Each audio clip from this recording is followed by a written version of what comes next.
Şimdi Sayın Cumhurbaşkanı'nın biliyorsunuz 13 yıl aradan beri ilk defa düzenlediği bir ziyaret oldu. Irak'a son günlerde oldukça önemli bir gündem maddesi. Hem Türkiye'nin dış politikası hem de uluslararası siyaset açısından. Bu gelişme niçin önemli? Bu ziyaret niçin önemli? Bu ziyareti önemli kılan temel faktör Türkiye ve Irak arasında imzalanan önemli anlaşmalar. 20'nin üzerine anlaşma imzalandı. Ve bu anlaşmalarda temel bizim dikkatimizi çeken iki husus belki ön plana çıkarılabilir.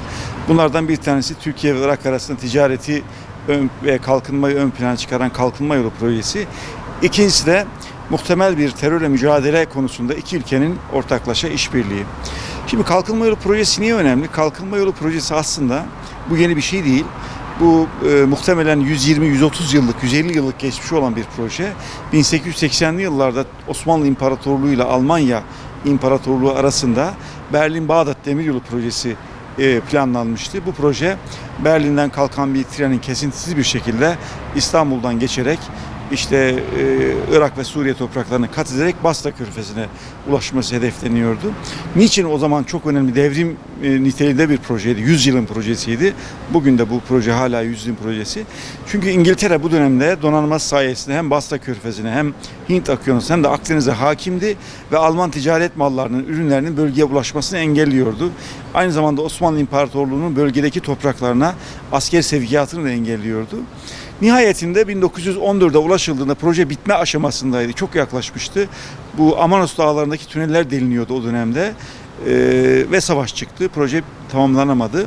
Bana sorarsanız Birinci Dünya Savaşı'nın ortaya çıkmasının, başlamasının en önemli sebeplerinden bir tanesi Berlin-Bağdat Demiryolu projesiydi. Çünkü bu proje gerçekleşseydi İngiltere bölgedeki bütün gücünü, kuvvetini kaybedecekti.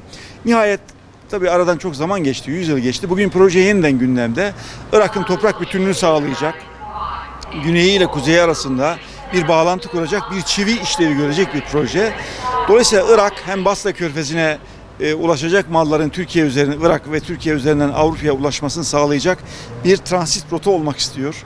Aynı zamanda kendi enerji, petrol ve doğal gazını ihraç etmek istiyor uluslararası piyasalara.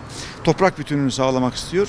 Türkiye açısından da bu oldukça önemli. Biliyorsunuz son dönemde Çin'in Kuşak Yol Projesi, Hindistan'ın Orta Doğu Avrupa Ekonomik Koridor projeleri ihdas edildi. Bu projeler Türkiye'yi, özellikle Hindistan'ın projesi, Türkiye'yi es geçen, Türkiye'yi bypass eden bir projeydi. Türkiye kalkınma yoluyla birlikte Basra Körfezi'nde çok önemli bir varlık gösterecek. Bugün Basra Körfezi Havalisi'nde civarında ve Hint Okyanusu'nda 3 tane çok önemli, çok kritik liman var. 2 tanesi bitme aşamasında bu liman projelerinin. Bir tanesi Çin'in yaptığı, inşa ettiği Pakistan'ın Gwadar Limanı. Çin-Pakistan ekonomik koridorunun en güneyinde bulunuyor Gwadar Limanı. Bölgenin en büyük derin su limanlarından birisi. Yükleme kapasitesi bakımından çok büyük.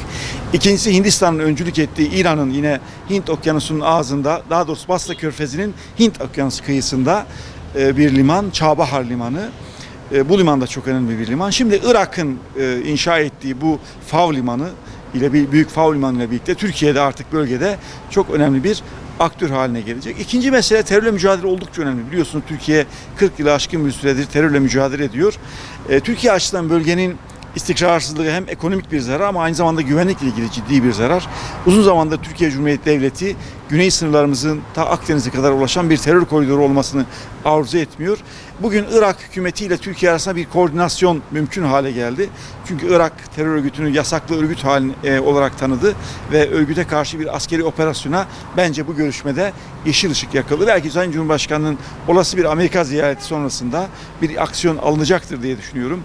Irak'ın desteğiyle, aktif desteği olmasa bile en azından Türkiye'nin orada konuşlandıracağı askeri unsurlara ses çıkarmaması sayesinde ben bahar aylarında özellikle Mayıs ortalarına doğru bölgeye dönük bir askeri operasyon, terörle mücadele operasyonu başlatılacağını düşünüyorum.